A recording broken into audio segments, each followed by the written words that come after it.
Hi friends, welcome to our channel JSW TV. ప్రస్తుతం ఇండస్ట్రీలో రాణిస్తున్న యువ హీరో హీరోయిన్స్ ఒకప్పుడు చైల్డ్ ఆర్టిస్టులుగా నటించిన వారే. చిన్నప్పుడు అమాయకత్వం, అద్భుతమైన నటనతో ప్రేక్షకులను కట్టిపడేశారు. వరుస చిత్రాల్లో చైల్డ్ ఆర్టిస్ట్‌గా నటించి తమకంటూ మంచి గుర్తింపు తెచ్చుకున్నారు. కట్ చేస్తే ఇప్పుడు హీరో హీరోయిన్‌లుగా వెండితెరపై సత్తా చాటుతున్నారు. అలాగే అప్పట్లో బాల నటీనటులుగా కనిపించిన చిన్నారులు ఆ తర్వాత చదువుల కోసం సినిమాలకు దూరమయ్యారు. ఇప్పటికీ ఇండస్ట్రీకి దూరంగానే ఉన్న చైల్డ్ ఆర్టిస్టులు చాలా మంది ఉన్నారు. అందులో ఈ అమ్మడు కూడా ఒకరు. Tollywood beautiful love story Jain సినిమాతో తెలుగు ప్రేక్షకులకు దగ్గరైంది ఈ అమ్మాయి. అంతకుముందు బుల్లితెరపై 10 సీరియల్స్లో చేసింది.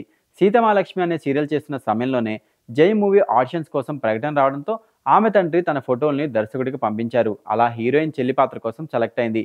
ఇంతకీ ఆ అమ్మాయి పేరేంటి గుర్తుందా? తన పేరు శ్వేత.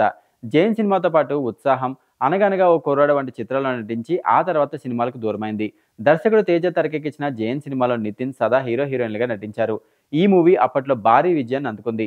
ఇప్పటికీ ఈ సినిమా సాంగ్స్ ఎక్కడో ఓ చోట వినిపిస్తూనే ఉంటాయి. ఈ సినిమాలో హీరోయిన్ చెల్లి పాత్రలో నటించి అందరినీ మెప్పించింది శ్వేత.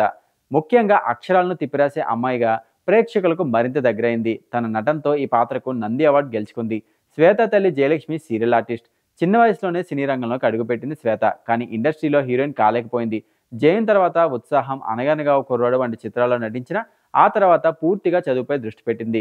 విదేశాల్లో మాస్టర్స్ కంప్లీట్ చేసి అక్కడే ఉద్యోగం చేస్తుంది. ఇక పెళ్లి తర్వాత విదేశాల్లో సెటిల్ అయిన శ్వేతకు ఆఫర్స్ వచ్చినప్పటికీ సినిమాల్లో నటించేందుకు ఆసక్తి చూపించడం లేదు.